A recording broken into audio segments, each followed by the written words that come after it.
Good evening, everybody.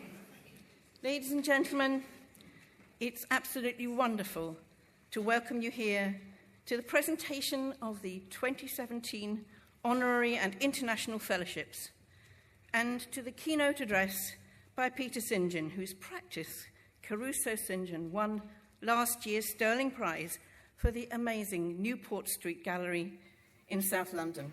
That was a fantastic building to visit. Tonight's event is part of a week of activities taking place to mark the presentation of the RIBA's fellowships and to honour the recipient of the 2017 Royal Gold Medal, Paulo Mendes da Rocha. I am delighted that Paulo is here with us amongst our guests with his wonderful wife, Hélène. Boa noite e bem-vindos. That's the extent of my Portuguese. This year, for the first time, our Royal Gold Medal Week programme has been travelling in the UK with the kind and welcome support of Ibstock Brick. This morning, our programme commenced with talks by some of our fellows in Belfast and Glasgow, and later this week will be in Coventry, Plymouth, Liverpool, and at the University of Westminster here in London. I'm thrilled. The lectures and seminars have been held for the first time outside of London, and by the end of this week, almost 1,000 people, many of whom will be students of architecture, will have attended and participated in the events.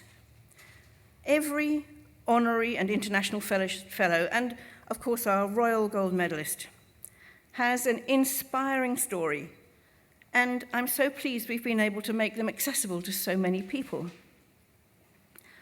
To those fellows here this evening who've given their time so generously to the events, I offer my thanks, not least to Francisco Vieira de Campos, Cristina Guedes, Johan Kelsing, Neil Baxter, Marie-José Van Hey, and Natalie Wiedik, who spoke in Scotland and Northern Ireland this morning before hot-footing it back here to join us tonight.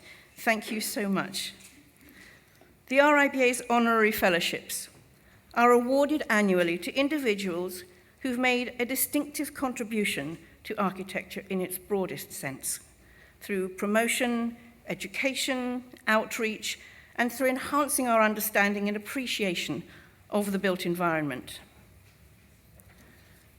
Their commitment to creating and building sustainable communities, neighbourhoods, buildings, and places to live and work is a goal they all share and is exactly what our fellowships are designed to recognise.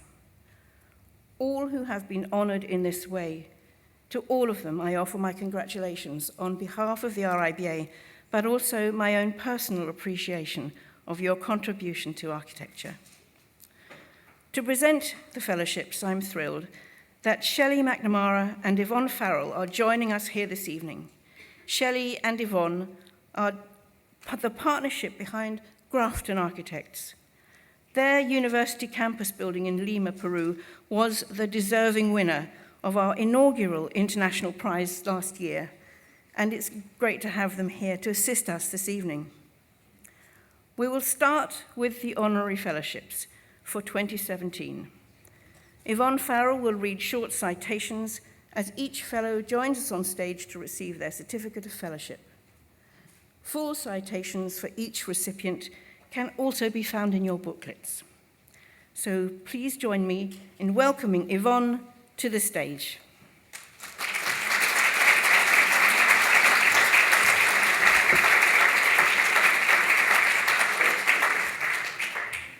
Thank you, Jane.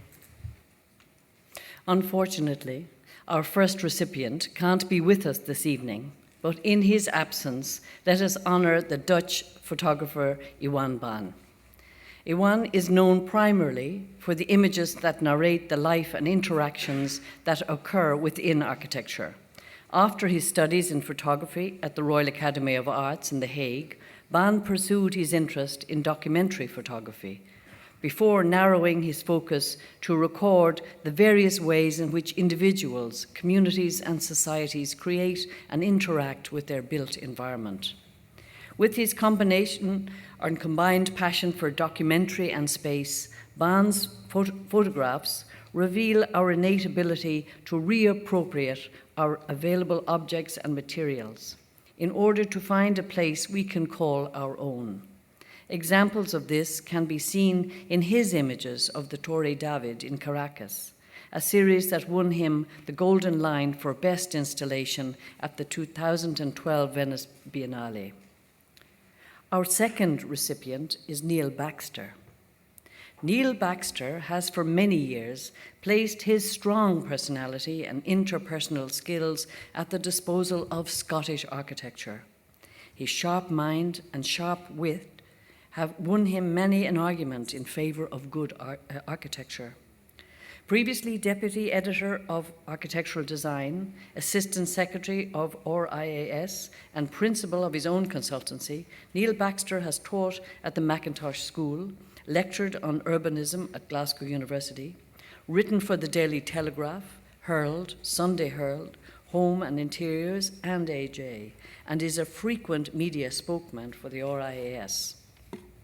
Secretary and Treasurer of the RIAS since 2008, Neil's considerable achievements include overseeing the Festival of Architecture in 2016, largest ever Scotland-wide celebration of a single art form, with over 150 partner organisations, more than 450 events, and an audience of over 1 million people.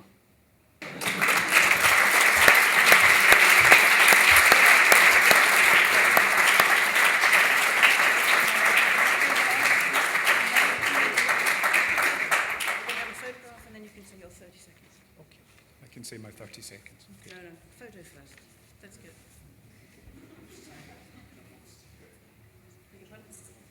Oh, hold. There we go. There we are. Make it look like the real thing.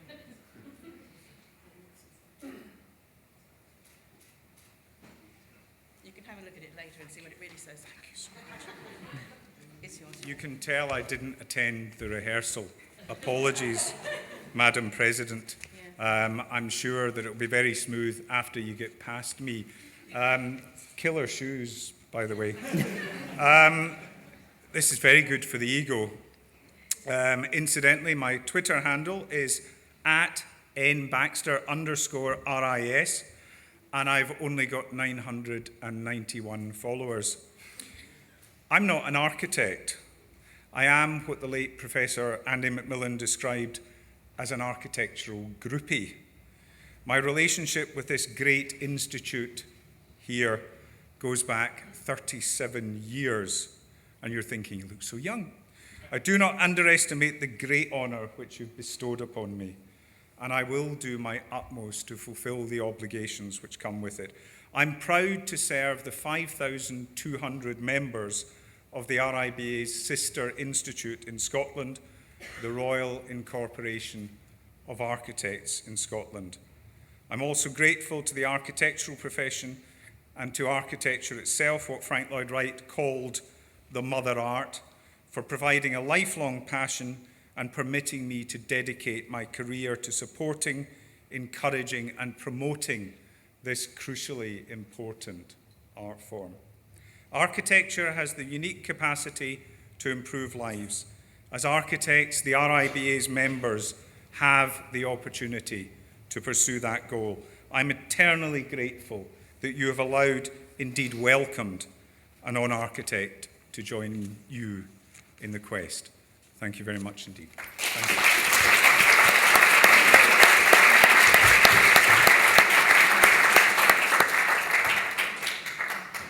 Patricia Brown's career has been centred on the common thread of connecting ideas, issues, places, people, and ambition. Patricia is director of Central, a consultancy centred on the dynamics of cities and the process of achieving change. Central advises business and civic leaders on partnerships, developments, and projects to create thriving places, economies, and businesses. As Deputy Chair of the Mayor of London's Design Advisory Group, she led its Good Growth agenda, focusing on helping shape positive change as London grows. Her other appointments include Chair of the 2016 London Festival of Architecture and Vice Chair of the British Property Federation's Development Committee. She also sits on the design panel for High Speed 2.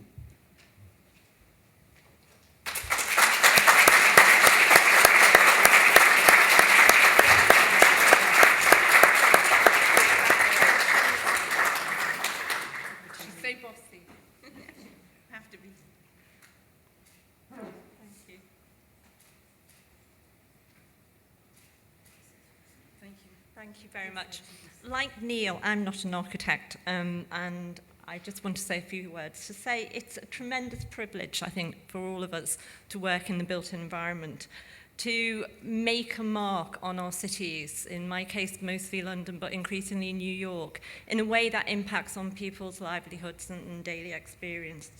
So, but unlike many of the people who are being honoured today, I don't have a product. I often spend my life persuading people to do something that they don't know they need to do things better than they might otherwise be left to do. And the success belongs to other people. The product belongs to other people. So what I do is often invisible. So it's so gratifying to be honoured with this award today when you're achieving something like this, to make visible something so intangible. Thank you so much, everybody.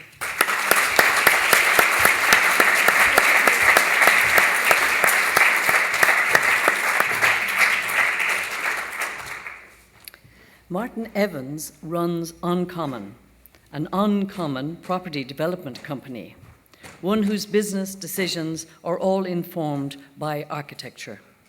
Martin believes in architects and is an enthusiastic champion of those whose work he admires. Martin was, until recently, creative director of U&I, the regeneration-focused property company formed in November 2015. From a merger between specialist mixed-use developer Cathedral Group and listed property company Development Securities plc. Before joining the Cathedral board in 2011, Martin worked in the property, regeneration and urban design sectors as a consultant for CABE, the Design Council and Design for London, with a particular focus on regeneration through creative industry and cultural engagement. Martin puts back into architecture far more than he derives from it. He is Deputy Chair of the London Festival of Architecture and founder, with RIBA President Jane Duncan, of the Young Architects and Developers Alliance, YADA, a networking and learning program that brings young architects and developers closer together.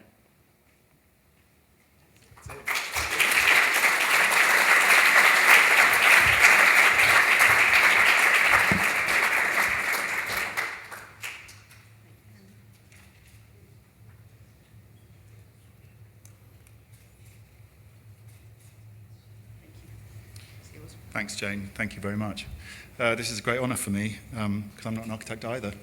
But I believe passionately in the power of architecture to change people's lives. And so, what a lovely thing. Thank you very much. I'm very grateful. Thank you.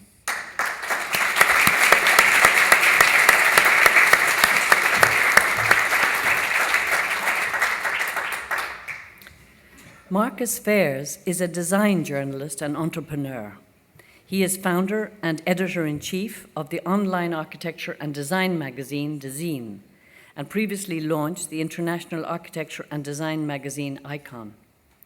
He is one of architecture's irrepressible characters, with an infectious enthusiasm for the subject that spreads to all those he meets and interviews. The result is a lively journalism that communicates way beyond the traditional bounds of architecture to new audiences. Marcus has dedicated his career to the promotion of design and architecture.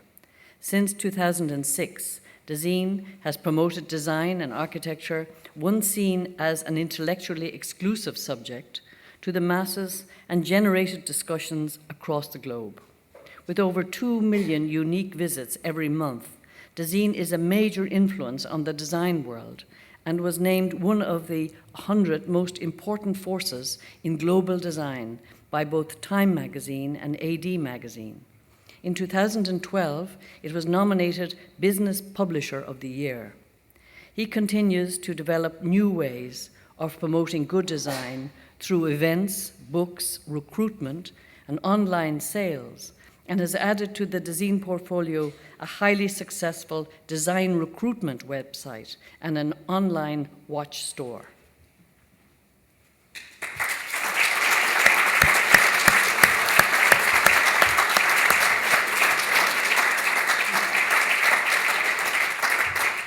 God, I didn't think that was going to end. It doesn't yet. We have to have Frederick first.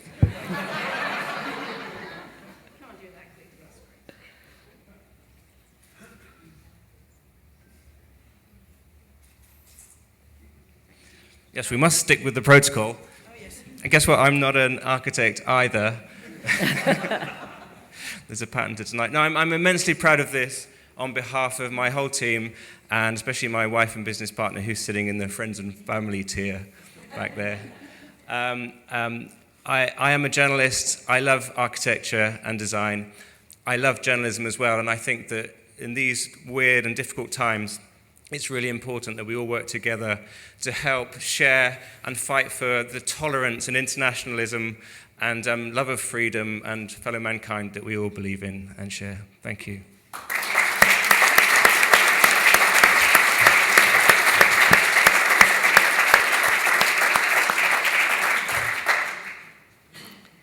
Stephen Howlett, the Chief Executive of Peabody Trust, is our next Honorary Fellow.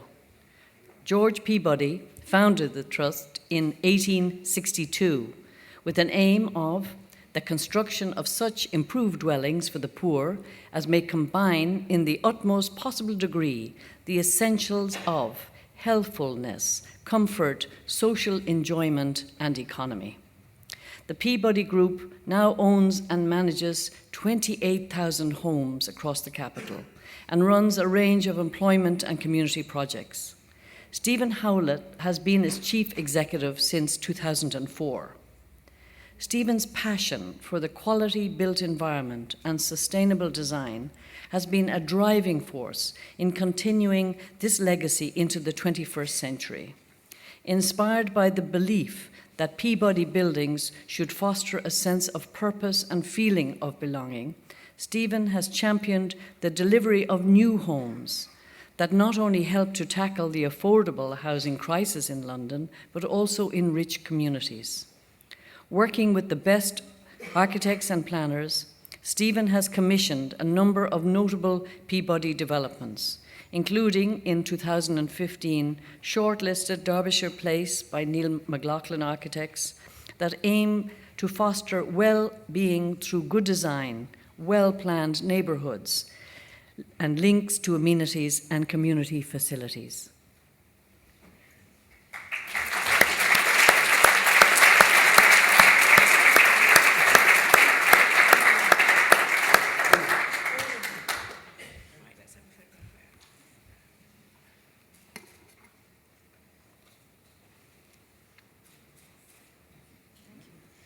Thank you very much. It's a great honour to accept this from the RIBA. I'm accepting it on behalf of a whole range of people, the Peabody staff, our architects, great architects, but also London's planners, which have enabled us to fulfil George Peabody's vision of creating really good homes that are great to live in, look good, and also stand the test of time. I have to say, with the housing crisis that we face in London, Peabody's work will continue, and I'm very proud of that. Thank you.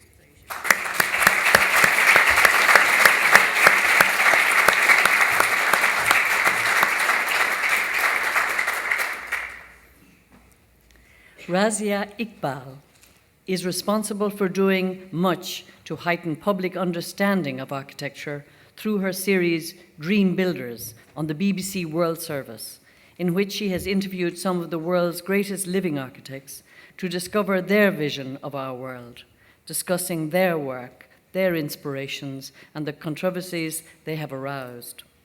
Launched in 2012, the series has featured Renzo Piano, Zaha Hadid, Santiago Calatrava, Daniel Libeskind, and Norman Foster. In 2014 season, featured interviewed with Thomas Hedwig, David Adagi, and Moshe Zafti. Angela Brady, past president of the RIBA, said at the time of the 2013 series, Razia Iqbal's expert questioning reveals the personalities, influences, and inspirations that drives the world's most renowned architects to create exceptional building. The Dream Building, a Builder series, is an insightful and important historical record. Razia is a regular presenter on the BBC News channel, having hosted Hard Talk Extra and Talking Books programs, interviewing prominent figures from the arts, including Sting and Jacqueline Wilson. She also is one of BBC's reporters covering the US presidential elections in 2016. Since 2011, Razia has been a regular presenter of NewsHour on the BBC World Service. It is also one of the presenters of the highly influential BBC Radio 4 arts programme Front Row.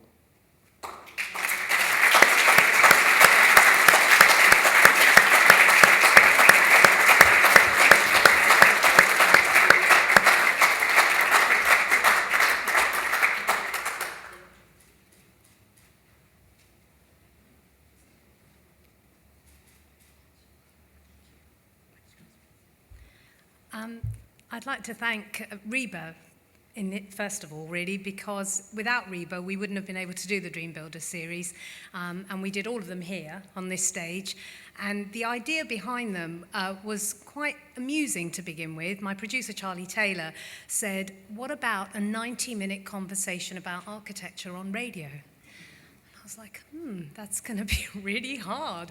And it wasn't, because the people we spoke to had such interesting things to say. I've always loved architecture, and it's a very simple reason why I love architecture. I love how I feel different when I walk into a building, whatever building it is. Sometimes it can be a hideous building, but I feel different when I walk in a space that's been created by somebody who's thought about it. This means a huge amount. I can't tell you how much it means, not least because I'm in the company of some astonishing people. Congratulations to all the other honorary fellows. Thank you so much. Thank you.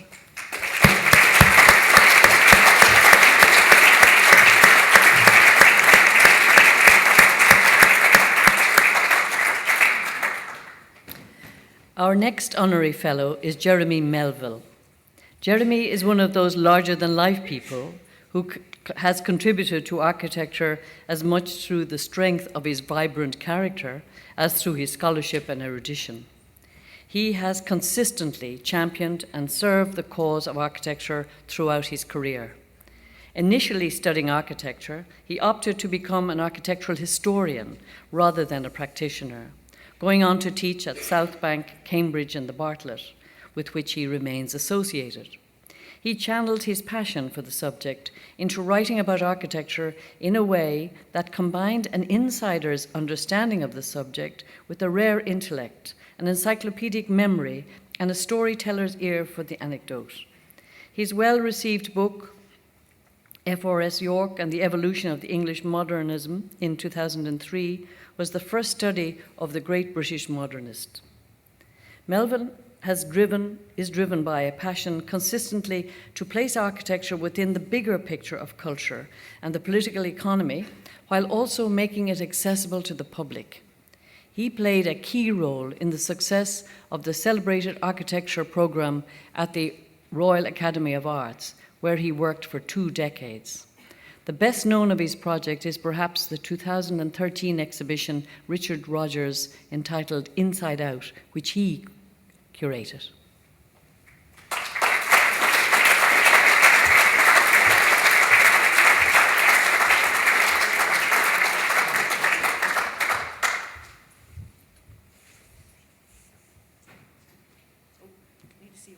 Oh, sorry.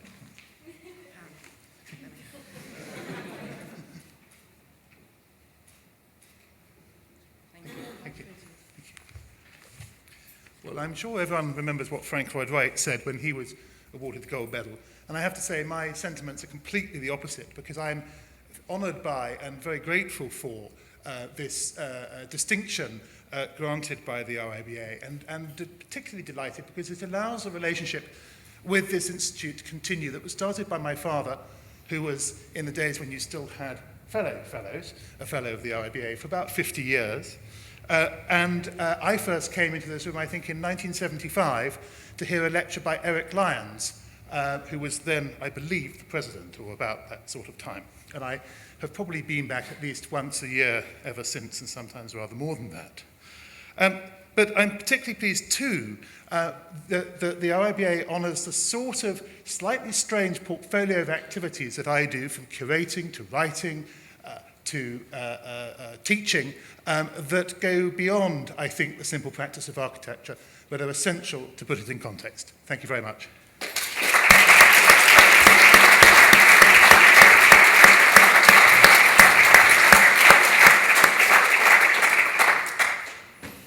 Our next fellow cannot be with us this evening, but Frédéric Mégarou is a polymath, bestriding the works of architecture and art, who is critically involved in two of Europe's leading architectural institutions. He is simultaneously chair and Bartlett Professor of Architecture at the Bartlett School of Architecture, UCL in London, and Deputy Director and Chief Curator of the Musée National d'Art Moderne, Centre-Georges Pompidou in Paris. He is also the founder of the FRAC Center Collection and the Archilab, the International Festival of Perspective Architecture, both in Orléans. From 1991 to 2000, he was counselor for contemporary arts within the French Ministry of Culture and Communication. He was curator of the French pavilion, Le Monolithe Fracturé, at the Venice Biennale and at the Arc de Rêve Bordeaux in 1996. In 2006, Frédéric was made a correspondent or a fellow of the Académie des Beaux-Arts, Paris. And in 2011, he was awarded France's highest artistic honor when he was made a Commander des Arts et Lettres. Lars Müller is a founder of Lars Müller Publishers, based in Zurich, Switzerland. A Norwegian by birth, he founded the internationally respected publishing house in 1983 and has produced some 600 titles to date. As a trained designer, Lars Müller's approach to the publishing is different from that of many publishers. He sees books as graphic objects, not as pieces of print. As a passionate teacher, Lars has taught at a variety of universities in Switzerland and in the rest of Europe. Since 2009, he has been a guest lecturer at Harvard University Graduate School of Design, the GSD. He frequently serves on academic and competition juries and is currently a member of the steering board of Design Prize Schweiz. Many of Müller's titles have become the standard text for a generation and covered untilled ground between the historical and the contemporary. Lars Müller's publishing sets the highest possible standard of independent publishing in terms of content and design, and in doing so, refreshes and reinvigorates the discipline. He has opened up boundaries between disciplines and has made internationally significant connections between centers of architectural excellence and research.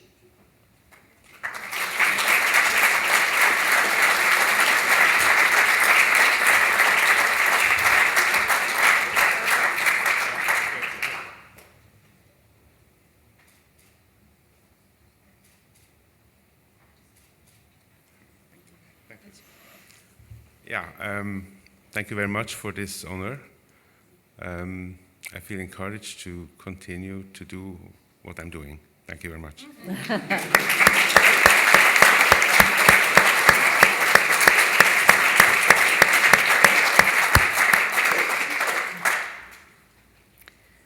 Christine Murray is editor-in-chief of the Architect's Journal and the Architectural Review.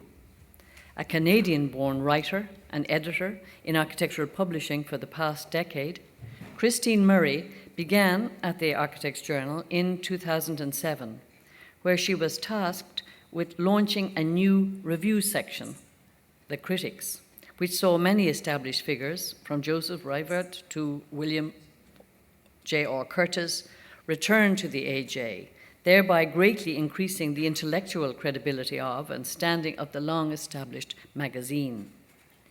She quickly rose to editor of the Architects Journal in 2010 and became a championing voice within the industry with More Homes, Better Homes, a campaign to enshrine good design in the race to build homes, to powerfully criticism of institutions and lobbying on behalf of the profession.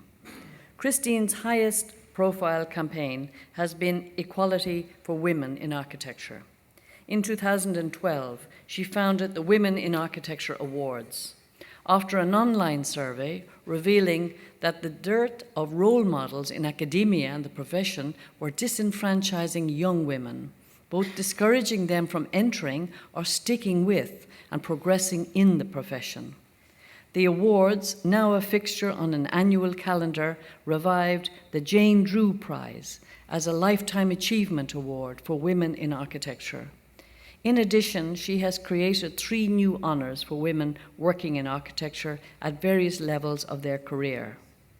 As editor of the Architectural Review since 2015, her inspiration, passion, and professionalism ensures that the profession has an outstanding communicator for architecture.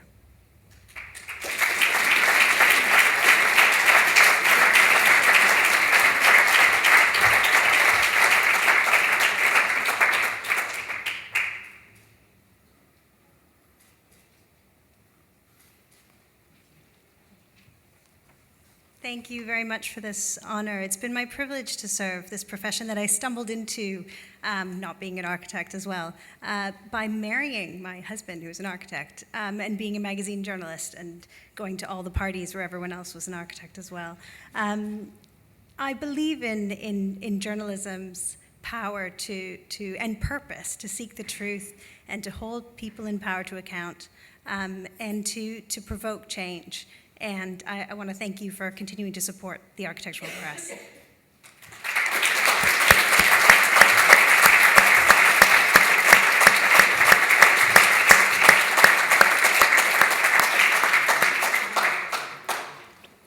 Our next honorary fellow is Joe Negrini.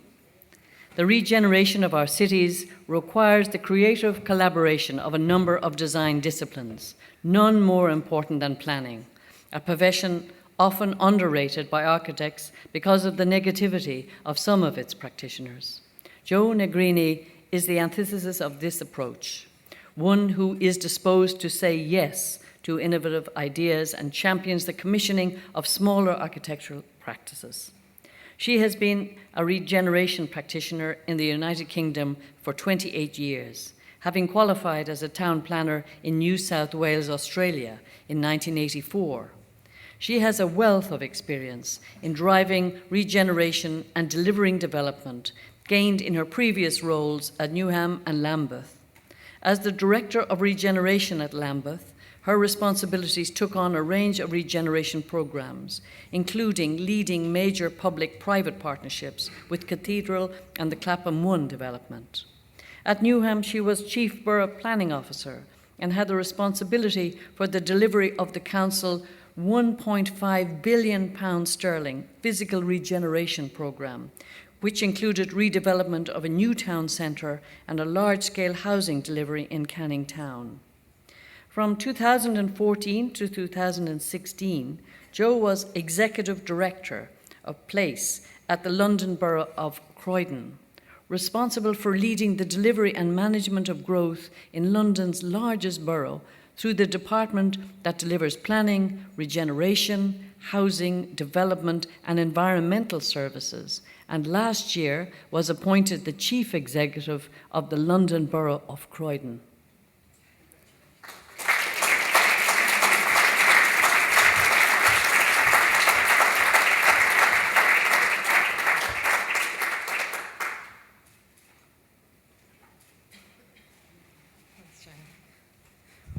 Wow, I'm really blown away by this award. So thank you so much, RIBA, for it. Not an architect, I'm a planner of all things. Planner, and I work in local government. I mean, it's a rare thing. It's such a huge, huge honour. I was supposed to be at a full council meeting tonight, and chief execs don't normally miss full council meetings. But I rang the mayor of Croydon, Wayne, tonight and said, I'm so sorry I can't make it. And I said, he said, we know where you're going tonight, Joe. It's not just an honour for you, but it's an honour for Croydon. And that meant a lot to me. So we are all in the business of making great places. We all have a role to play. The journalists, the architects, the planners, the landscape architects, the engineers, the public servants, the private servants. But thank you so much. I'm very, very overwhelmed. So thank you very much. Thank you.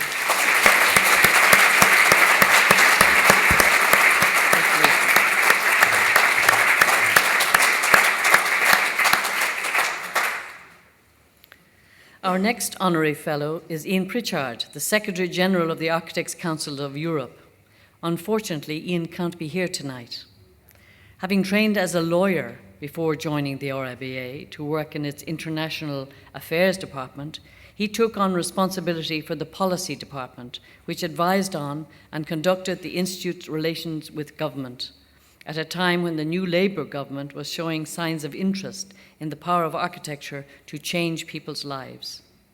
Ian's move to Brussels to join the Architects' Council of Europe in January 2012 as Secretary General was therefore a natural one. As a gifted linguist and with a cultivated and urbane manner, he is a natural negotiator and diplomat.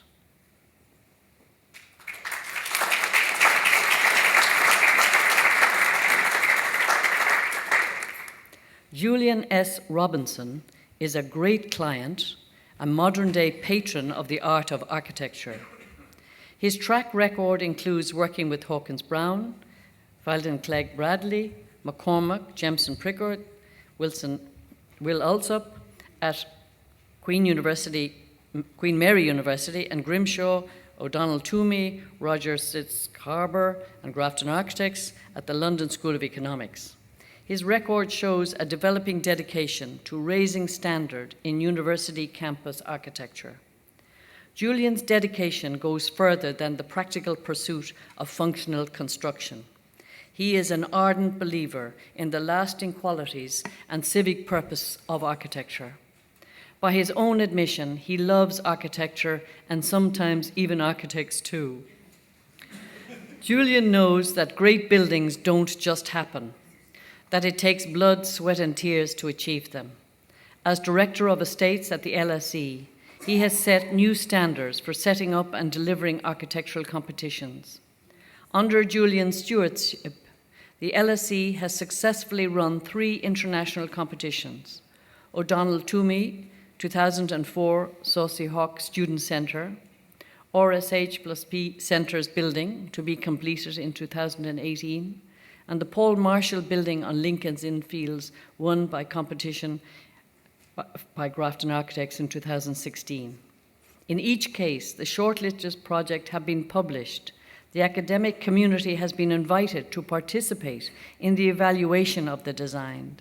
And most importantly, the LSE has committed to the construction of the winning scheme without compromise to the architectural principles or aspirations of the competition brief. That can be said about all but too few clients in this country.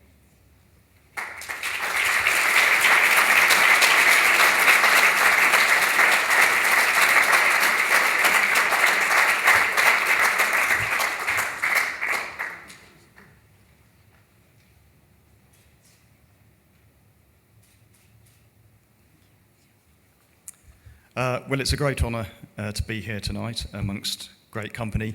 It's a double delight that Yvonne, Shelley, John and Sheila, who are architects I've worked with, are also here to share this with me. Just a few thank yous. One to my art teacher, who introduced me to Renaissance art and architecture and the art of perspective. Secondly, to my ever-patient family, for allowing me to wander off, going looking at buildings when I'm on holiday. I've also been very fortunate to work for two enlightened universities, Queen Mary and the LSE. Both have a vision of what they want to achieve in terms of the built environment, and have helped create a sort of sense of place on both of those campuses. Thank you very much.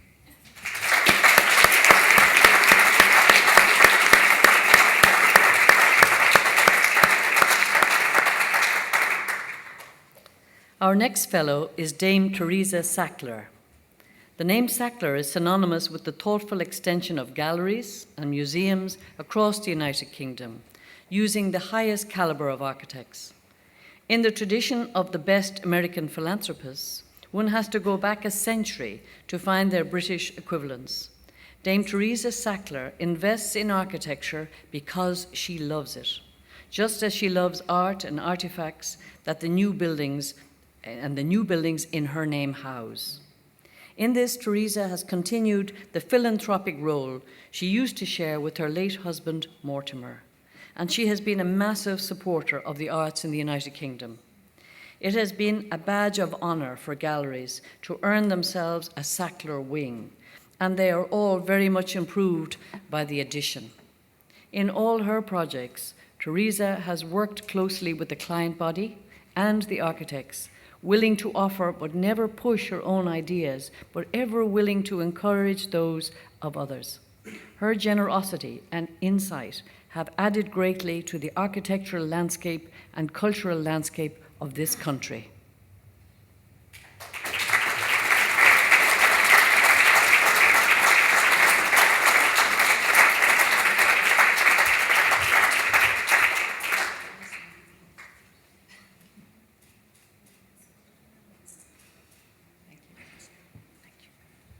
I'm honoured to receive this, thank you very much, and I hope to be able to continue to contribute to great projects that champion good design and inspire future generations. Thank you.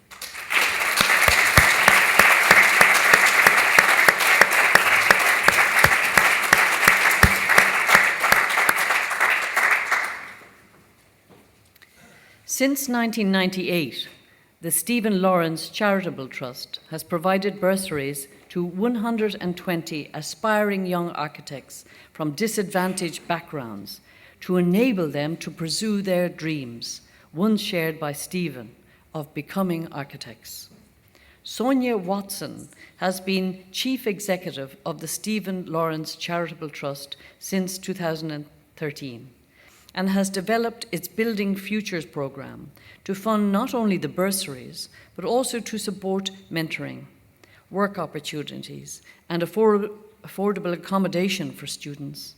The program has opened up avenues for people at a university age and introduced them to architecture. Sonia believes that architecture is important in all our lives and that its profession should reflect the rich cultural diversity of all the people in the United Kingdom. But many young people, although they do not lack the ambition or the talent, do lack the financial support, the 7-year training it takes to become an architect. Sonia has overseen the delicate process of working with local community groups, as well as government and its agencies, to promote fairness and justice, ensuring the lessons from Stephen's murder are acted upon. The Trust continues to make a real impact by supporting young people to transform their lives, overcoming disadvantage and discrimination, and process into ambitious careers as professionals to ensure businesses can benefit from and is more inclusive of diverse talent. More important still is her infectious enthusiasm for the project, which she shares with all she comes in contact with. With Doreen Lawrence's words, and I quote, "Once you have met Sonia, you will never forget her."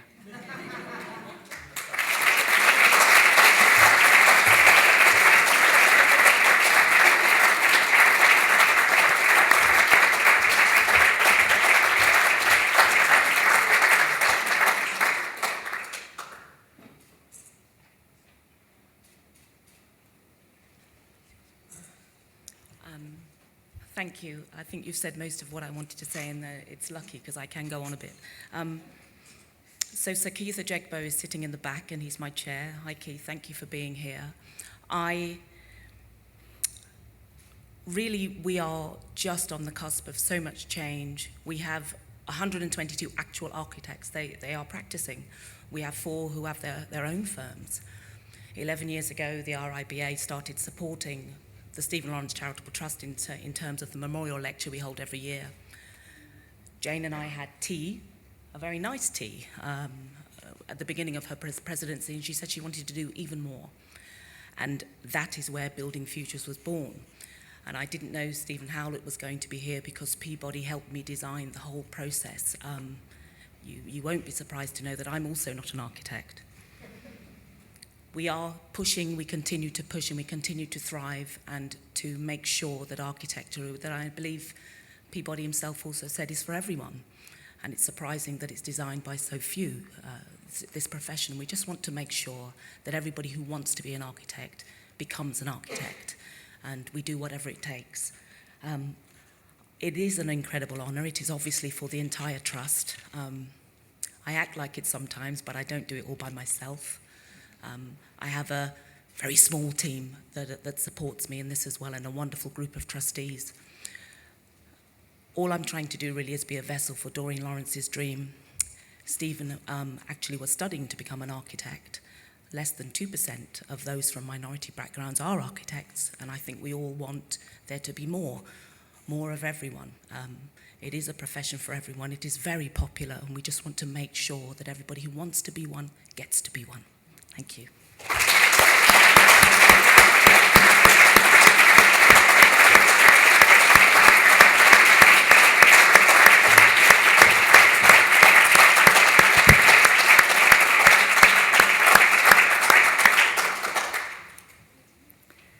Natalie Riddick is director of the Irish Architecture Foundation, the IAF, an organisation committed to communicating the culture of architecture and urbanism to the public. Since 2007, she has led the development of Open House Dublin, largest annual festival for architecture in Ireland and part of the Open House Worldwide family, which has seen audiences and appreciation of architecture grow tenfold. Her programme directorship over recent years has generated new audiences, ideas, partnerships, and debate, a place where architecture is not solely explored as the object-focused art form, but can be described in relation to experience, use, influence, and process.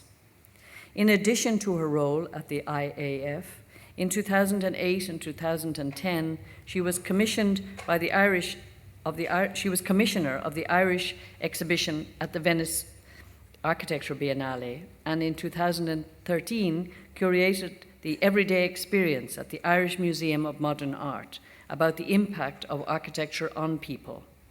She is passionate about inspiring minds and encouraging people to think differently about their cities and towns, while also enhancing the practice of architecture through mutually beneficial exchanges between architects and the public.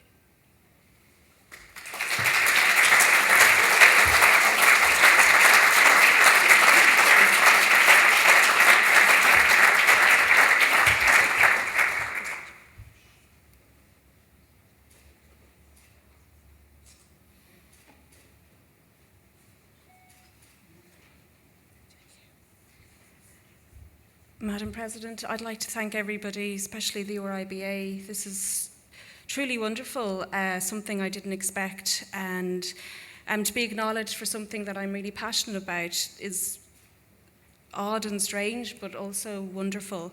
Building audiences for architecture is what I do.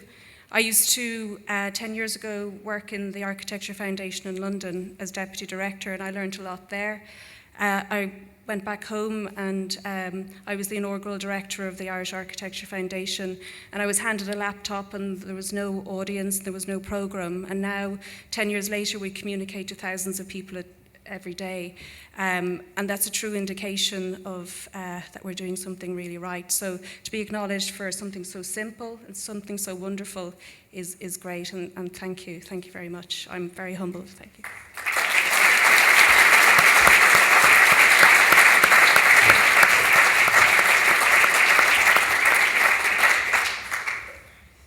well done, everybody. Congratulations to all of our honorary fellows, and welcome to the RIBA. Thank you so much, Yvonne. That was an incredible thing that she did for us there. Well done. We now come to the presentation of the 2017 RIBA International Fellowships, which reward the particular contributions non-UK architects have made to world architecture. These are people, and I quote from our bylaws, whose work not only represents the spirit of their countries, but also transcends it to become truly international in its reference and influence. To present the International Fellowships, please can I invite Shelley McNamara to join me on stage.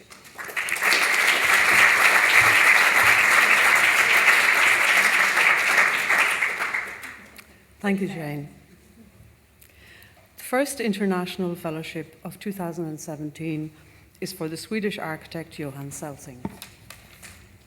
Johan is an architect who pays close attention to the discipline and craft of architecture. His work is careful and serious.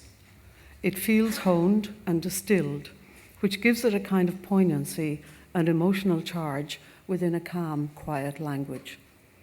Johan practices in Stockholm as Johan Selsing Architect Contour. He is Professor of Advanced Design at the Royal Institute of Technology in Stockholm and an elected member of the Royal Academy of the Fine Arts, Stockholm. Johan believes that the robust is important if architecture is to be taken seriously and contribute to the development of a sustainable community. He sees it as an alternative to architecture that is mainly based on the visual. With its extremely careful detailing, material authenticity, and masterful control of light, his work has a quality of serene humanity. He should be an inspiration to all of those who struggle to practice architecture.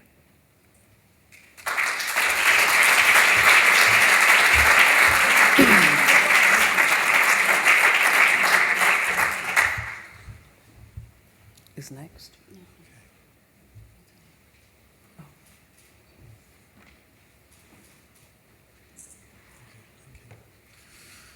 Thank you very much. For someone like me who's practicing in the, shall we say, northern outskirts of Europe, this is to get this recognition from the RIBA in London. It's really a great honor and a great encouragement. So thank you very much.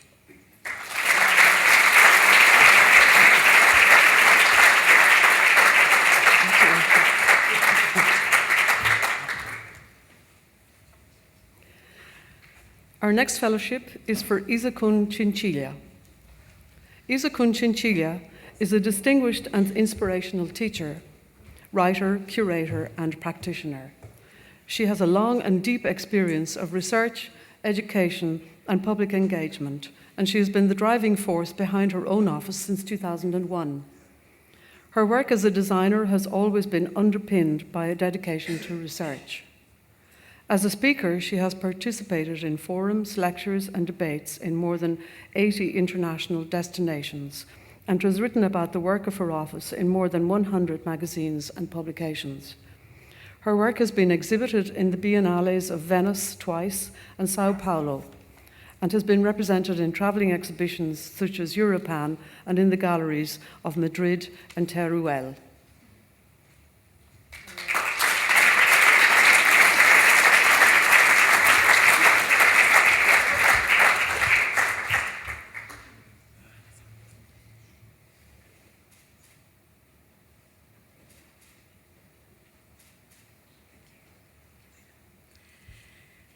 Thank you so much. When I was studying at the school, they told me the more abstract a building is, the better. The more it expresses the idea of the architect, the better. And in my professional career, I discovered that it's about engaging. Precisely the opposite is engaging with people.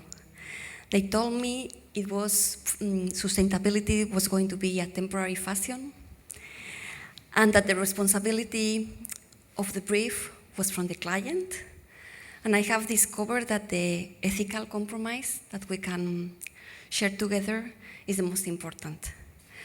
During my professional career, I have not been able to avoid feeling they were expecting a man when I was entering a meeting, or at least a team with many men. So I want to say thank you, and to thank the people that trust doing things differently. The clients that I have had, the people that have given me prizes at competitions, directors of university that has contracted me, and very especially my family, my husband, Roberto, that is with me, my mother, and my amazing son, 5-year-old, being in Spain at the moment. Thank you so much.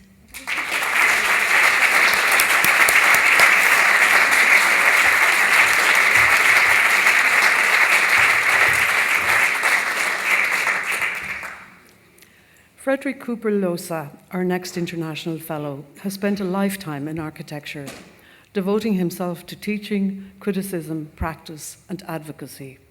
He was nominated for his breadth of culture, knowledge of, and commitment to architecture. His purpose has always been to develop a modern architectural approach to the teaching of architectural history, taking into consideration the relevant conditions and strains of a developing Peru. Frederick has also acted as an exponent and curator of architectural competitions in Peru, sponsoring talented young and foreign architects. A critic, academic, and advocate, there are few areas of Peruvian architecture and artistic life that he has not touched and influenced, from initiating debate, formulating its history, preserving its heritage, advocating its development, and most importantly, practicing his beliefs in architectural form and in a progressive modernist architecture fit for the social, economic, and environmental conditions of Peru.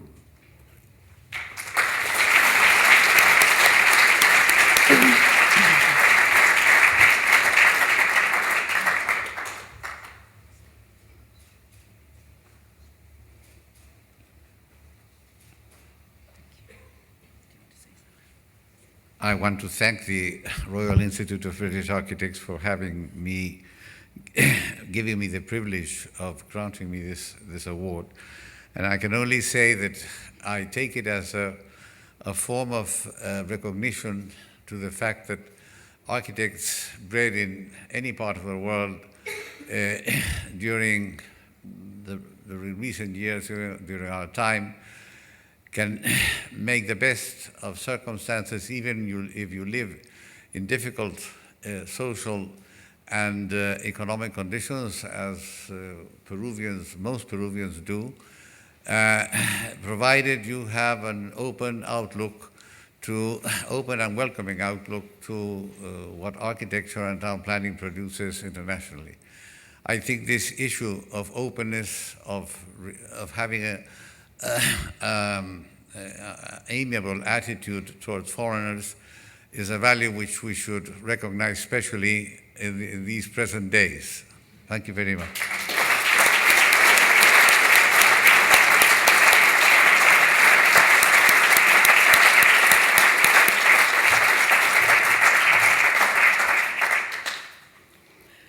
Philip Cox is the doyen of Australian architecture. His career has spanned the range of late 20th century architecture, from rustic early houses of the Sydney School via high-tech to tensile structures.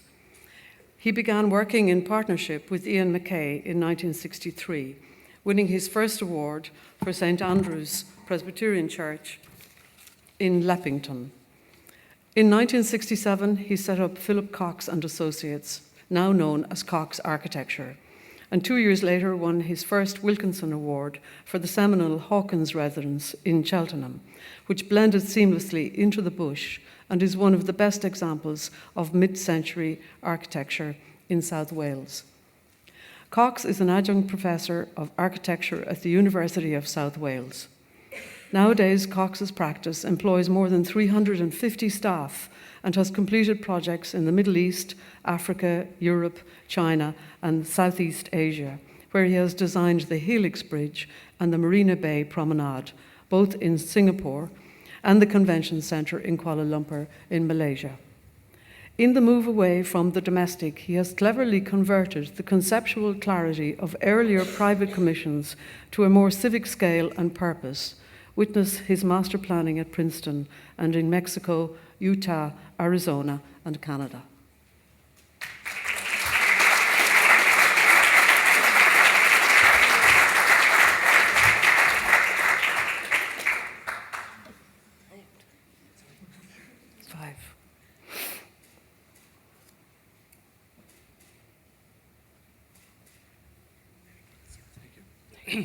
Well, thank you very much for this great honour. And as you may know, that Australian architecture was really a British architecture of the 18th and 19th century. And they had the great fortune of being confronted by a new landscape, a new geography. And out of that, an Australian architecture eventuated. And I'm very, very happy to add to that and to realise that in the face of globalisation, an Australian architecture exists. But I'd also like to acknowledge Tristan Carfrae of Overip, who's been my friend and colleague and has accompanied me on this great journey. Thank you.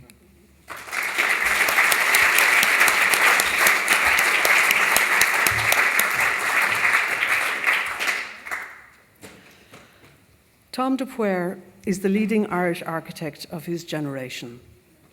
In 2000, at the age of 33, he was the first architect chosen to represent Ireland in the Venice Biennale, and his work has featured 5 times since. His creative talents were recognised early. In 2003, he was selected as Young Architect of the Year, while he really was still young. He has been twice nominated for the Mies van der Rohe Prize. He has a deep understanding of the structures of the past. His transformation of the Druid Theatre in Galway reimagines the old workshop that was the company's first home.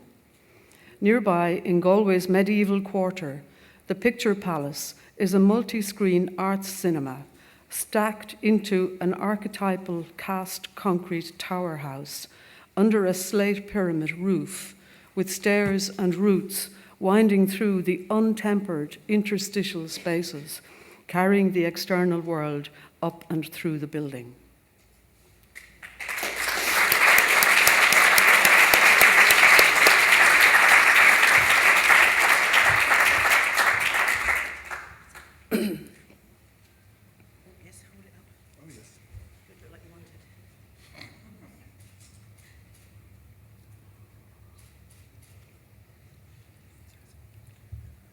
Thank you very much, RIBA. Thank you for this great honour, and thank you for this encouragement.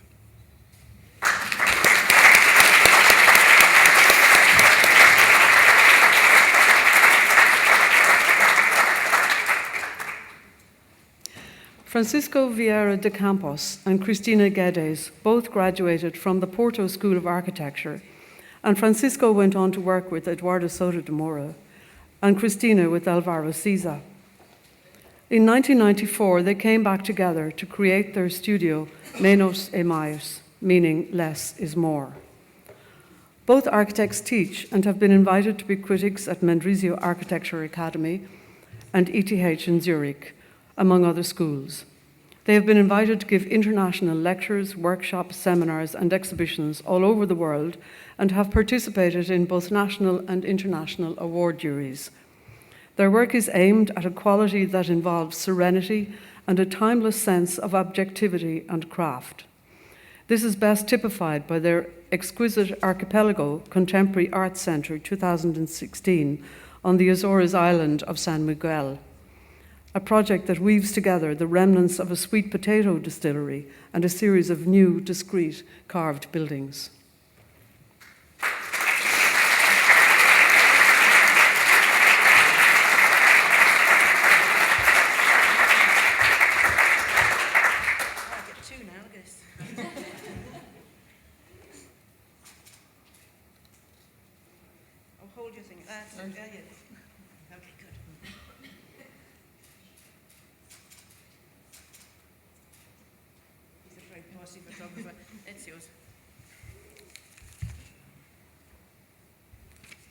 I'm sorry, my English is very bad, but we were honored to receive this prize, which recognizes not only our work, but also the Portuguese way of doing architecture, with us being described was a poetic pragmatism. This was given us the strength and the will to continue along the same path. I also wanted to thank you, my family, that was being following me over the years. Thank you.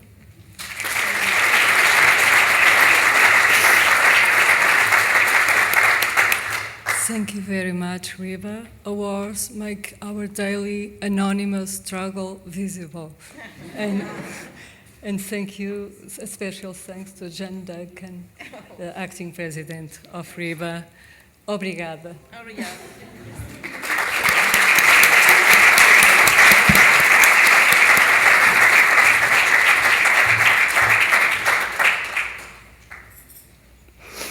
Bijoy Jain set up Studio Mumbai in 2005 in search of a better way to communicate with local craftsmen who often could not read drawings. He was seeking to close the gap between design and making, between thought and building, and to work more closely with place, tradition, and climate. The studio is a collective practice that includes stonemasons and carpenters, as well as architects. They construct large-scale mock-ups. Models and drawings are used to test out ideas in an inclusive and collaborative way. His commitment to using local materials and construction methods combines with an architectural sensitivity which is evident in a series of truly beautiful houses built around Mumbai, all of which are characterized by their close engagement with landscape and climate, with the Palmyra house perhaps being his best-known work. Bijoy Jain is a remarkable architect, deeply rooted in his own place, but making a unique contribution to world architecture through his commitment to craft, tradition, and the life-enhancing potential of architecture.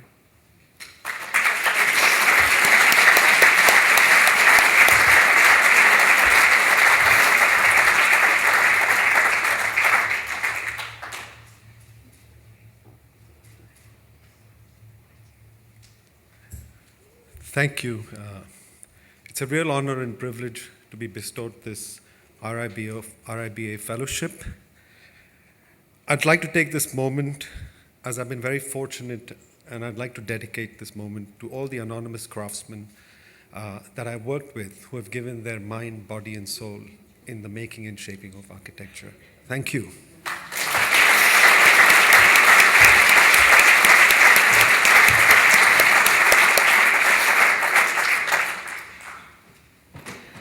Siv Helene Stangeland and Reinhard Kropf met and fell in love under the tutelage of Sverre Fehn at the Oslo School of Architecture. They were already in love with architecture, in particular that of Fehn, whose extraordinary use of timber has influenced a whole generation of European architects, teaching them wood is good for architecture as well as the planet. They elided part of their names to form Helen and Hard in 1996 in Stavanger, where they still have an office as well as one in Oslo, employing around 26 mainly young architects from 10 different countries. Helen and Hard have long explored a relational design methodology which interrogates the building's surroundings, its materials, and its future users. The success of such an approach depends as much on the human capabilities of the collaborators as it does on the design qualities of the architecture. Theirs is an architecture that is simultaneously playful, beautiful, and ecologically aware.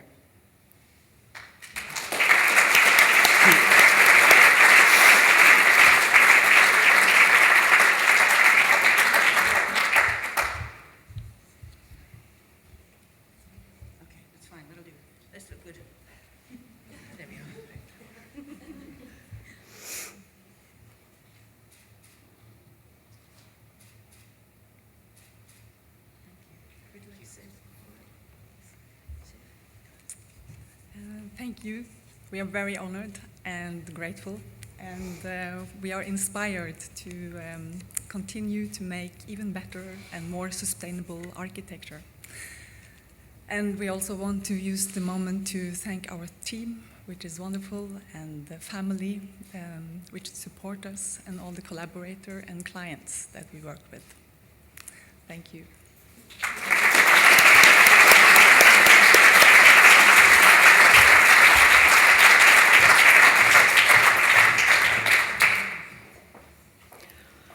Vo Trong Nghia was born in central Vietnam and graduated from Nagoya Institute of Technology in 2002. He then joined the University of Tokyo's Landscape and Civic Design, studying under Professor Hiroshi Naito, where he won the President Award of the University of Tokyo. In 2006, he returned to Vietnam to found Vo Trong Nghia Architects in Ho Chi Minh City. Through the firm's first bamboo project, Wind and Water Cafe, and other early schemes, Nghia worked with his construction team to develop a design approach and construction method involving bamboo that won him global awards and recognition. His interest lies in sustainable architecture, developing projects utilizing plants not only as landscape but to clad facades and roofs so that they act as a bioskin for the buildings. His aim is to rehabilitate the Vietnamese urban condition by means of greenery, so reconnecting people back to nature. His ongoing project, House for Trees, aims to bring more and more greenery to Vietnamese cities in order to help reduce urban pollution.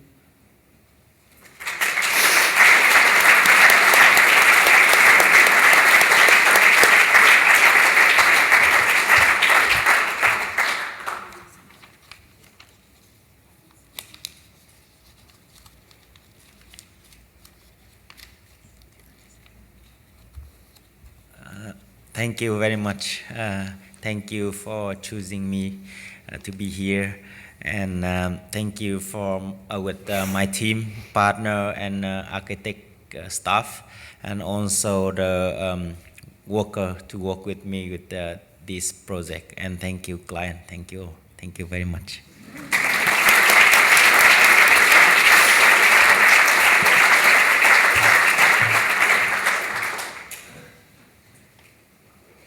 Marie-Jose Van Hey studied architecture and is now a professor at the Higher Institute of Architecture St. Lucas in Ghent. She formed her own practice in Ghent in 1975, is currently visiting professor at the ETH Zurich, and has lectured throughout Europe.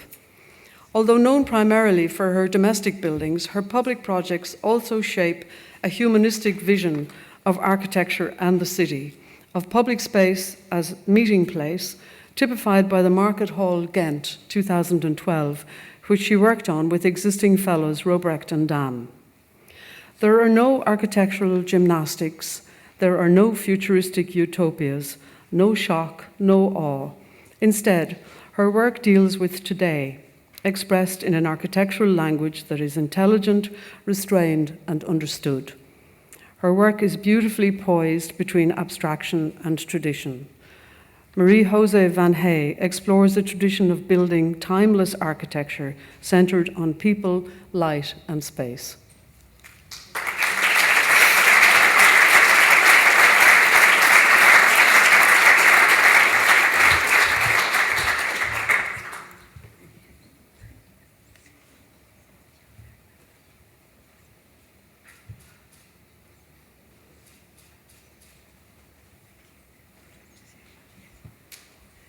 Well, thank you for this honor. Thank you very much also for the people of the office and the architects I've been working with.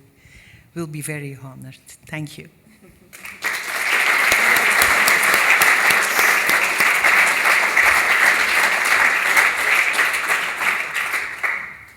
Thank you very much, Shelley. Thank you so much. You and Yvonne have done a wonderful job. Thank you. And yes, let's get this one. And to all of our fellows, both honorary and international, I extend a very, very warm welcome to you all. At this point, I just wanted to thank the members who made the nominations, many of them, I have to say, completely inspired, and all the people who helped me make the decisions, the members of the Honours Committee, Peter Cook, Neil Gillespie, Victoria Thornton, and John Toomey. Thank you very much.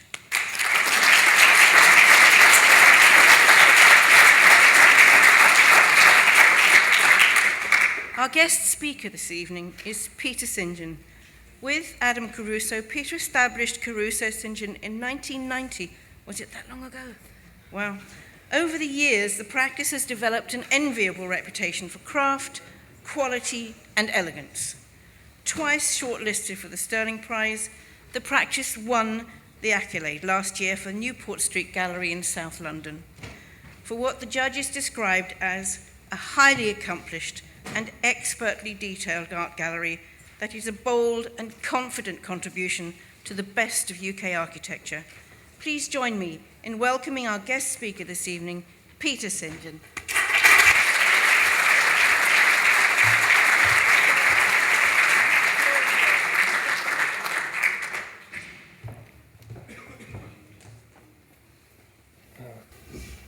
Need a glass of water first.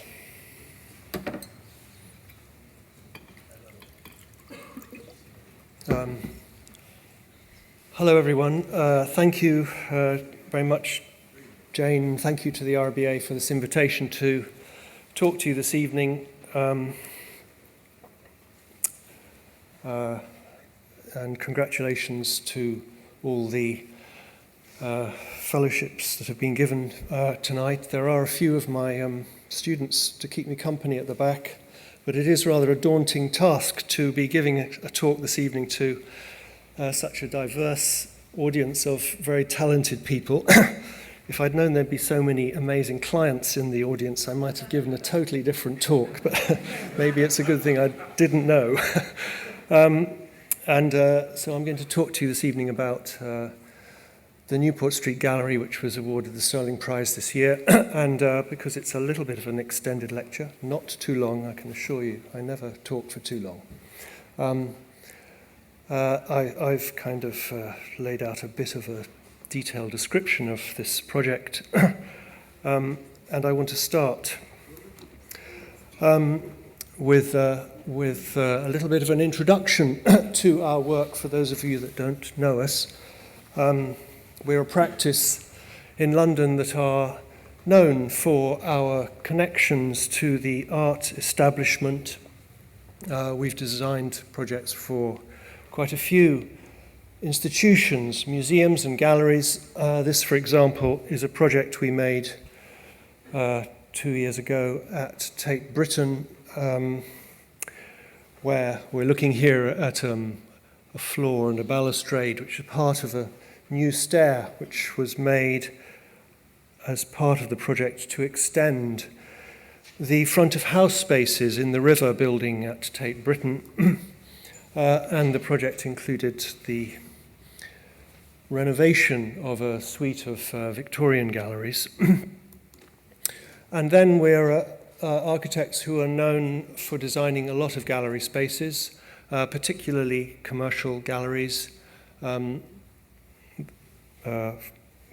especially the Gagosian Gallery, an American commercial gallery, for whom we've designed 8 galleries, 4 of them in London. This is the Gagosian Britannia Street in King's Cross. And we're also known for our collaborations with artists. This, for example, is an exhibition that we designed in Mies van der Rohe's National Gallery building in Berlin, a retrospective of Thomas Demann's work.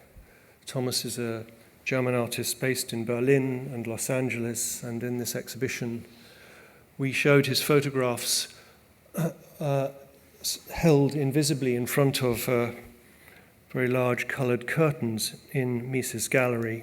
And Thomas is an artist who works with photography. He makes photographs of full-scale models that he builds in his studio, often of real events. And he's a friend and collaborator. We've designed a lot of exhibitions with him and also even designed buildings with Thomas. And then we have always been a practice with quite a continental outlook. We see ourselves as Europeans, and we have a second office in Zurich, where outside the UK we're able to do a very different kind of practice and work, generally much bigger projects, and we're building a lot in Switzerland and in Germany and in France and in Belgium. This, for example, is a new chef de lycée, a building that was finished last summer. It's a school where children from the ages of 11 to 18 go to school to learn how to work in the hotel industry and how to become chefs. It's a school for 500 pupils, and it's partly in new buildings, which you see in the foreground here, and partly in former industrial buildings, which we have renovated. And then this is a project that we finished last year. It's a new bank headquarters for the Bremer Landesbank in Bremen. That's a city near Hamburg in the north of Germany. And this is a new building for the office's 500 staff on the Domshof facing the cathedral. The building also contains a new bank branch which you go into on this doorway in the corner here. The facade is made with a very dark clinker brick. I suppose in this building we were trying to harness or overcome the tyranny of the office partition grid by making a facade out of piers of brick interwoven with shallow bays of brick to try and resist the abstraction and also the glassiness that people associate with modern office buildings and show how a facade that has a more material character, how expressive that can be. And I felt it necessary to show you some of these recent projects because the Newport Street Gallery, from my point of view, is rather an old project. I've been working on it for more than 10 years, so it's a very important project really because it spanned for us between our first works and our current work, and in a way it was a project that even changed in its character through the long period that I worked on it, and that we all worked on it. I want to tell you something now about that story by going back to a sort of beginning.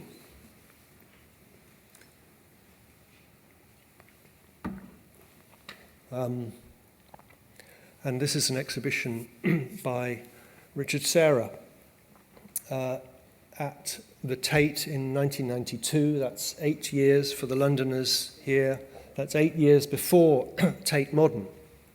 It was an exhibition in the Devine Gallery at Tate called Weight and Measure. And I'm showing it because when Adam and I started in practice, we used to go to lots of exhibitions, several a week, and often at the weekends and on Mondays, because we had a lot of time on our hands then. We used to talk about them. We went to hundreds of shows. It was a time in London, a really interesting time for art in London, a kind of awakening. There were Charles Saatchi's exhibitions of kind of revelatory American art shows in his Saatchi gallery in Swiss Cottage. There were, of course, lots of exhibitions in empty buildings by artists, most famously by Damien Hirst. And then there were amazing shows by the Tate, by the Whitechapel, by the Hayward Gallery, which somehow, maybe it's because I'm older, but at that time they felt really prescient because there were less of them. And we used to go to a lot of shows, and I picked this one out because it's an amazing piece, partly because there's an amazing show now at Gagosian Britannia Street of Richard Serra, a related installation, which I really would recommend to you. But also because at that time it was a very important piece of work for us. And Richard Serra made these two enormous blocks of steel at either end of the Duveen, which through their massiveness, through their presence, marked out this space between the sculptures, space that really engaged the whole of the gallery, all of the architecture, all of the space, and engaged your body too, because you were walking in time from one end to the other. Really a piece that was about activating the entire space of the work. And I suppose Adam and I, we often used to go to these shows and we'd talk about the work, but we'd also talk about how the work was installed and whether it worked in the gallery space, and it became a kind of architectural conversation about art space, which led to, I guess, our specialism. And at that time, I'm kind of going back to the beginning, we spent a lot of time looking at found things. We used to walk around London taking photographs. At that time in London, in the early 90s, there were plenty of empty sites in the centre of the city and derelict buildings and empty buildings. We photographed buildings that we really liked, like this one, a warehouse in Clerkenwell that sort of you could see once it was growing up, and it's also kind of falling down at the same time, and asking ourselves why these buildings were so affecting and powerful when really they hadn't actually been designed. And we looked at parts of the city that we liked. In the centre of the city, where there were adjacencies of 20th century buildings and 19th century buildings with little pockets of landscape between, a kind of mixed idea of new and old in the city. And we were enjoying what we liked about London, its rather relaxed, organic characteristics, a sort of low-key, low-to-the-ground type of city that's nevertheless always has a metropolitan feel about it, and that when you look at its very soft pattern of streets, you can sort of imagine that the line of the street was once the, let's say, the kind of hedge boundary of a field or a little stream. And when we started in our practice, this was our first building in London. This was actually Adam's house and our office for several years, at a time before real building regulations, when you didn't have to insulate buildings. And in this building that we started with, we sort of worked with the found warehouse building, just sort of clamping pieces of glass onto the front of it to make a facade. And this is the back of the building, slightly to the right of centre here, where you're overlooking a school and a playground. And I think it would take me a whole lecture to explain to you why I particularly like this photograph, but I guess it's about the enjoyment of living in a city in which you don't feel you have to start afresh, you don't even have to finish, but you know that you're part of something that is ongoing. And I guess we were enjoying the idea that architecture could be ambiguous as to whether you were enjoying the new or the old. You could enjoy both at the same time. And this was the interior of the building, which was our office, Adam's living room, where we just left the walls. You can see a bit of new construction, some unskimmed plasterboard above there.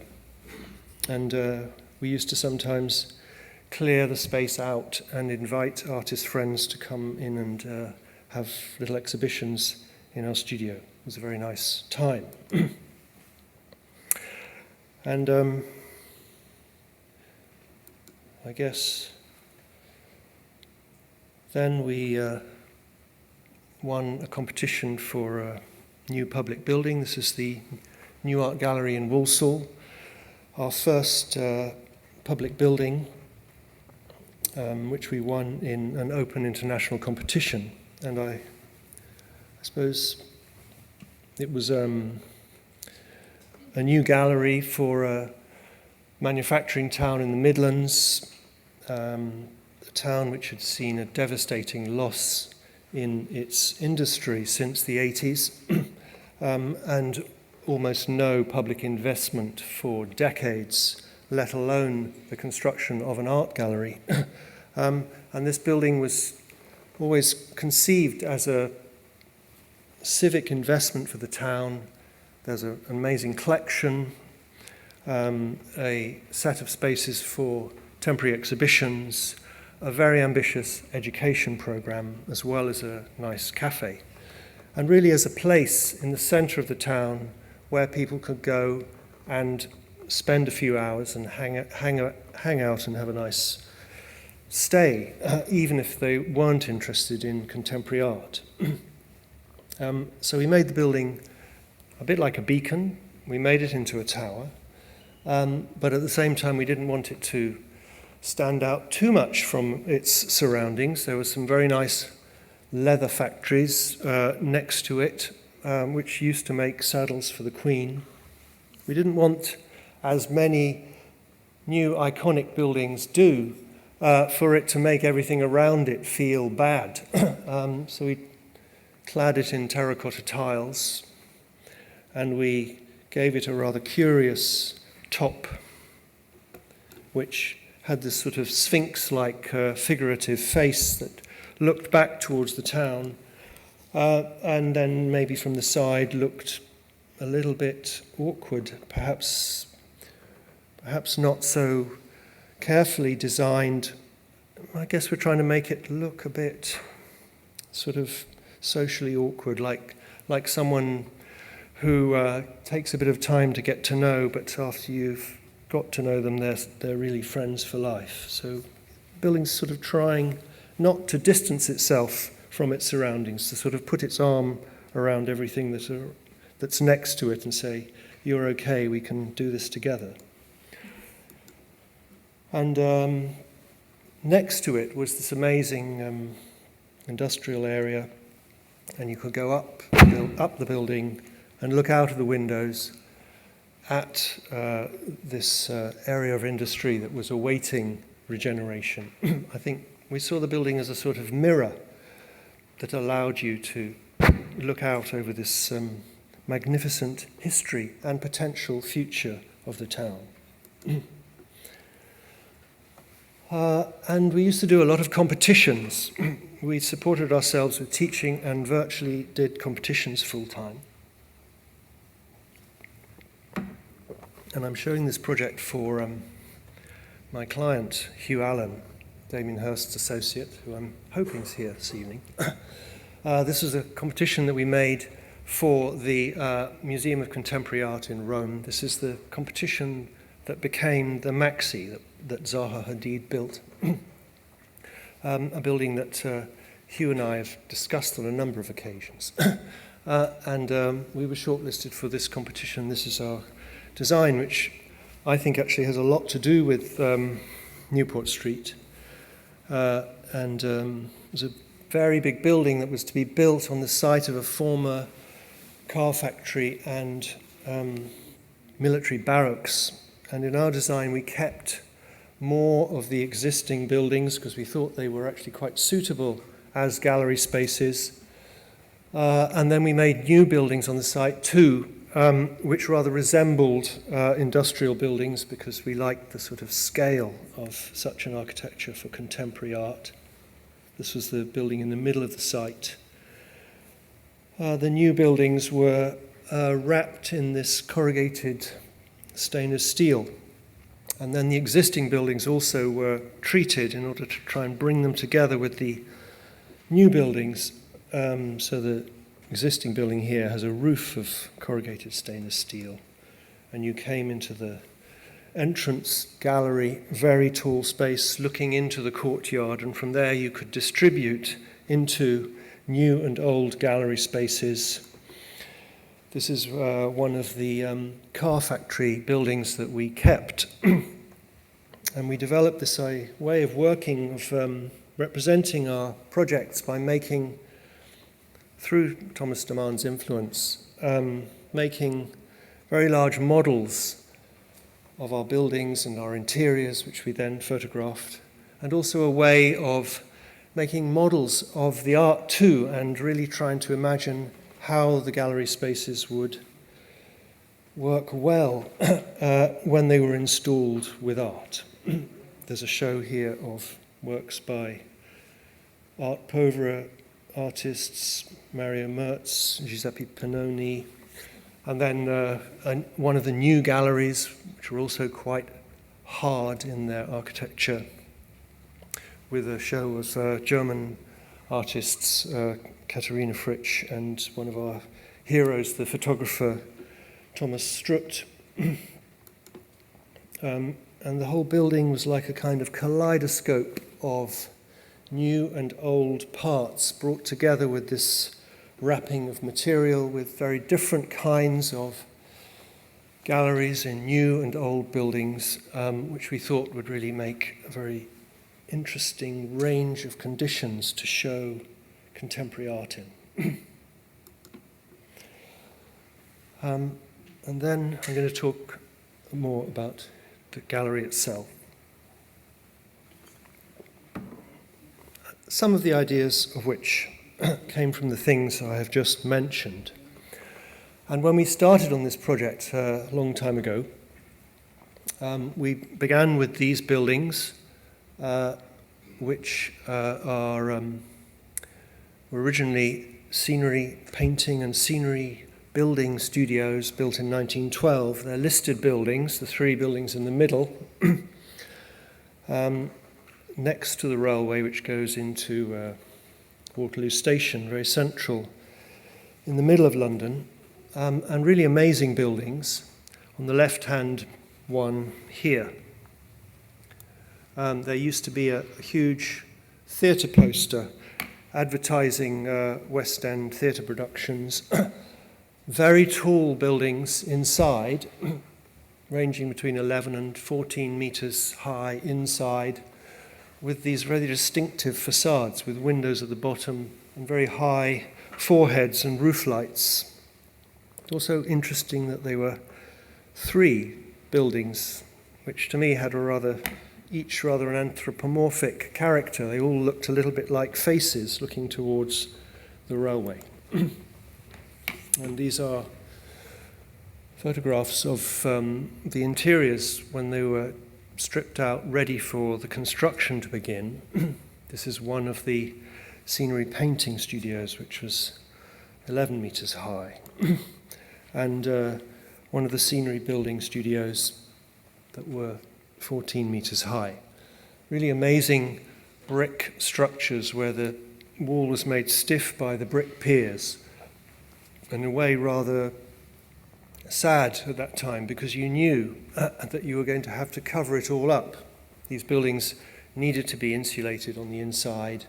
They needed to have services to condition the interior, and also because contemporary art today can sometimes be so heavy, the floors needed to be supported on an independent steel structure, which, to be honest, was also necessary in order to stabilize the brick walls themselves that were full of cracks and practically falling down. Then that's even before you begin to think about whether or not you want your gallery to have a white wall inside. So this set of models shows really the concept of how the building was going to work. In the middle of these 5 buildings, there are the 3 existing buildings that were listed. And we demolished the existing buildings on the left and the right, which were not listed, and replaced them with a new building here and another new building here. in order to make a row of 5, all deliberately different. There's a gallery in the middle that retains the full 11 meters in height. But for the rest of it, we had to be really brutal to the listed buildings because otherwise they would never work as galleries. A 14-meter high gallery doesn't really work. So we built a new floor all the way through the entire set of buildings. We knocked doorways between the buildings too. This floor is 8 meters above the ground floor.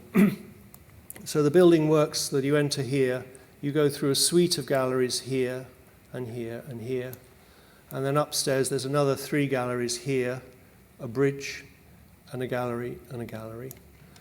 And you can go between the ground floor and the first floor by a stair here. And you can go down a stair here to make a loop. And there's a 3rd stair for a shorter loop here. We also dug a basement, a full basement under all the buildings. We did rather a lot of quite harsh things, somehow at the same time turning it into something that perhaps you wouldn't necessarily be aware of that. And on the right-hand side is an office building for Damien Hirst's organisation to run the collection, a private gallery for the artist. And here's the entrance, and here is a new restaurant. And then we made models for the client, quite an early stage, of how that set of decisions would make gallery spaces.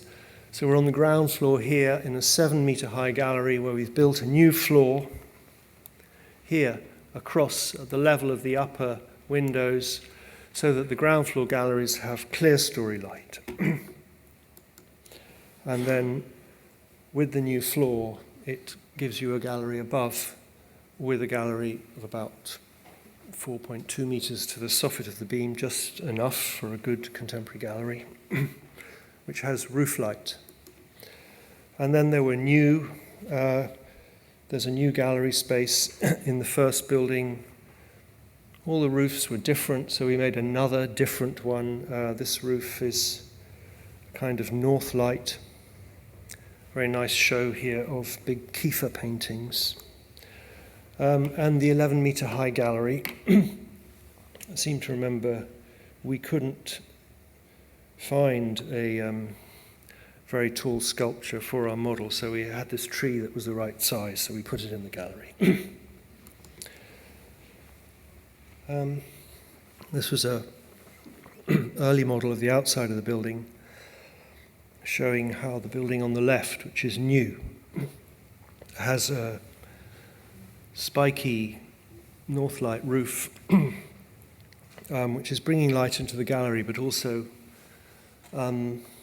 sort of giving this building at the front a more expressive identity than the others maybe. And what I liked about this building is that you go in the door and you're almost straight into the gallery spaces. I think all museums of contemporary art ideally should be like that, straight in to experience the art. It's very nice, in a way, happy coincidence in this building that it's laid out along a street and you feel that you really understand everything that the building contains. Obviously you can't see in, it's not glazed, but it's sort of like a sort of rats in a bag. You know that there's lots of things, lively things wriggling about inside. And the building at the end has a big balcony, and we also made a very strong roof up here, and I'm hoping one day that the client will take advantage of that, because the idea is that you can use the roof of the building also as a place to show sculpture. And I thought I'd show just one drawing. This is a plan of the ground floor showing the rather amazing arrangement of the site which is very long and only one room deep. You enter here and you go into these galleries. And there are 4 staircases in the building. There's one here, and there's one here, and here, and then there's one private one for the client.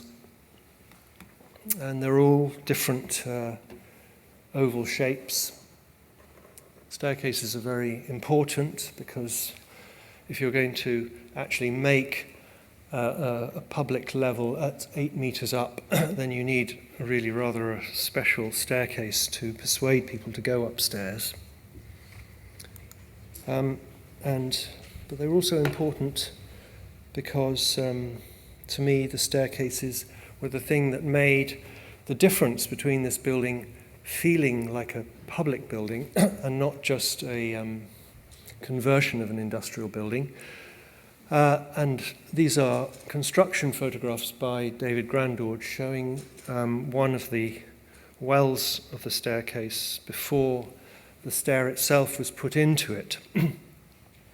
I talked earlier about the fact that we were having rather sadly to cover up all the bricks that made the gallery buildings, and so we kind of decided to compensate for that by making the staircases, which are outside the gallery spaces, out of brick. We're trying to, in a way, replace that lost tectonic of the interior of the building in order to make it feel, to me, more special.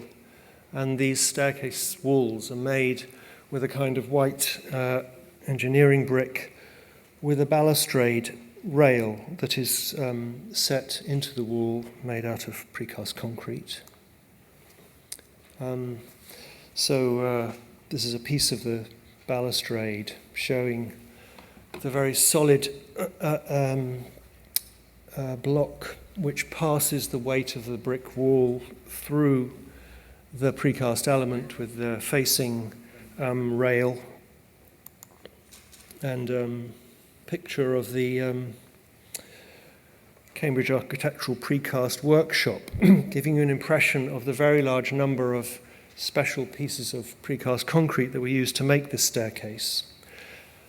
I think it's quite interesting that computer technology now is allowing forms of construction that were unaffordable for the last century now to be conceivable again.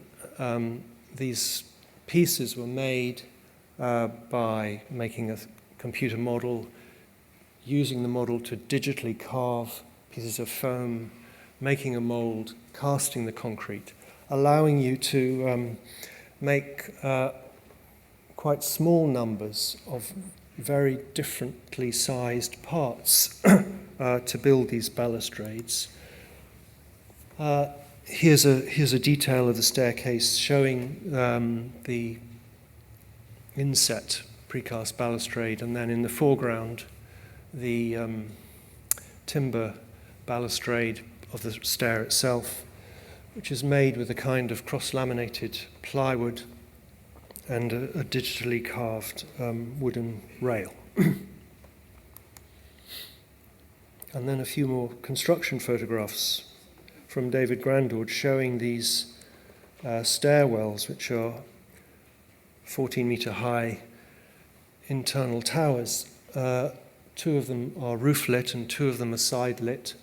It was certainly a very difficult task to build those brick walls, especially to make sure that by the time you'd arrived at the end of the double spiral, the pieces of precast were still flush with the faces of the brick.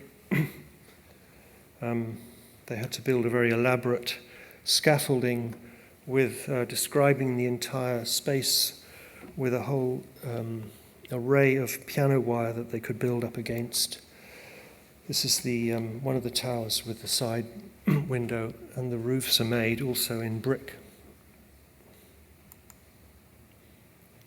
We were able, with this project, to build one flight of a staircase before we constructed in a warehouse nearby in order to show the contractor just how difficult this was going to be to build, but also to show it to the client. And there were a lot of conversations with the client, an amazing client, who's very interested in how things felt and had many of his own opinions about how things should look. And you climb up to the upper floor in a winding double spiral, and the well is very large, so that you have a very nice exchange, visual exchange with people coming up and down the stairs with you.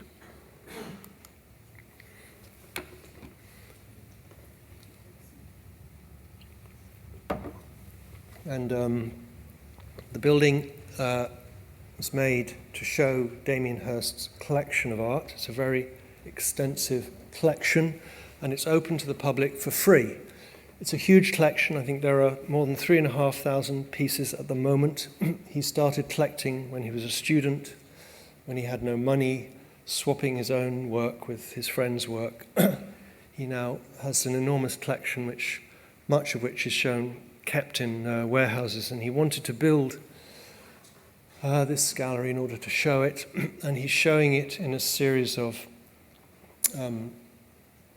consecutive temporary exhibitions, one after the other, and it opened 18 months ago with this show of John Hoyland, a British colour field painter from the 60s, where he filled all 6 galleries of Newport Street with John Hoyland's, all from his own collection. And we're in the ground floor gallery space here with its clear story lighting, and the gallery upstairs, one of the galleries upstairs with the trusses from the existing ceiling. And then the second show was, again, a single artist show of Jeff Koons' work, all of which is in the collection, in 6 galleries. This is a piece in the new roof Northlit gallery. And this balloon dog piece in the very tall gallery. Very special sculpture that actually, unlike many pieces of art, looked just as brilliant when you were looking down on it as you're looking at it. And these are images of the outside of the building. We're looking in the foreground at a shop where you can buy works by artists, colleagues, friends of Damien Hirst, the office and the balcony for the private gallery upstairs. And you can see that we tried to match the brick of the existing buildings with the new brick, rather an impossible task, because in those days they didn't really care what brick they built with. So the existing buildings are actually built with several different kinds of brick. But we tried very hard to bring the new and the old buildings together so that they felt like a street and a family of buildings. And then there are these events across the facade, a very big door for delivering the art, a balcony, and this new LED screen which replaces the former theatre poster site. And that these different events are like that, they're a kind of ornament. They give ornament to the front of the building. And a lot of time was spent on the construction of the 2 new buildings. This shows we're looking here at a detail where the new and the old buildings are meeting. Obviously you can't today build a masonry facade that holds the building up or can be seen on the inside, because you need to separate the inside and the outside layers. But there was to us a kind of equivalence in the fact that the old buildings have a load-bearing masonry wall and an internal steel structure, and so did the new buildings. And we built the new building without expansion joints, using lime mortar, using Flemish bond so that the walls are a full brick thick, so that there's a real trying to be an equivalence in the character between the new and the old construction. And when you look at it as a commuter from the railway, you see the LED screen, which advertises what's going on in the gallery and shows artist films. And here is the new restaurant. This space is the only part of the building where you can see the work of the artist. This restaurant was designed by Damien Hirst and his studio with our assistants, and furniture by Jasper Morrison. And there's a lot of his work in it, and there are these amazing stained glass windows from made by Lalique, which have a very beautiful effect on a sunny afternoon in the restaurant. Very wonderful light. There's a very nice floor, which is made with a white terrazzo, where under the each of these roof lights there are pills that are made in polished marble on the floor. There are 36 of these pills, which are enlarged photographs of pills where the water jet cut marble is used kind of optically to give the appearance of a kind of almost photographic depth, polished totally flush. This one, they're about 1 meter across, these pills. It's made in a combination of white and black and pink marble. This one made in a kind of cobalt and white. And the restaurant is open during the day for anyone who wants to go in and have a meal or a pot of tea. And then in the evening, the gallery closes, but you can still use the restaurant by the main entrance. And it looks like this at night. And here's the LED screen facing the commuters, advertising the Jeff Koons show. And I'll finish there. Thank you very much.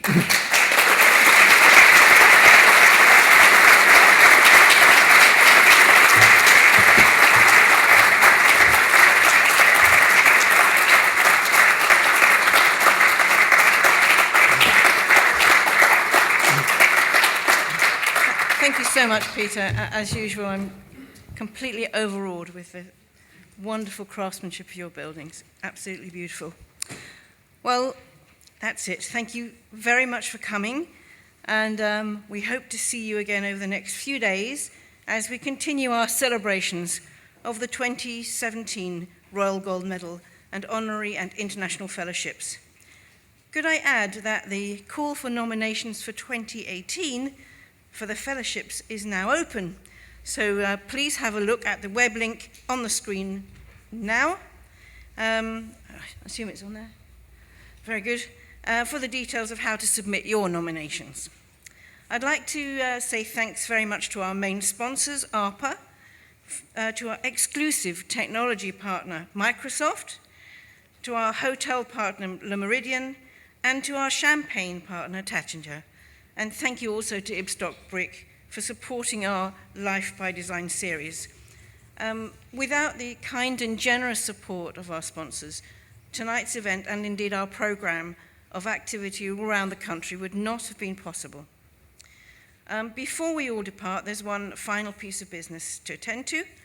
I'm going to say thank you for coming, and it's been wonderful to have you Those who are of our guests who are not international and honorary fellows are very welcome to leave us now. Thank you very much. It's quite late. But I'm sorry, our international and honorary fellows, could you please join me in a few minutes when we're ready for you on stage? We're going to have a big group photograph. Ladies and gentlemen, thank you very much for joining us. I hope you had a wonderful night.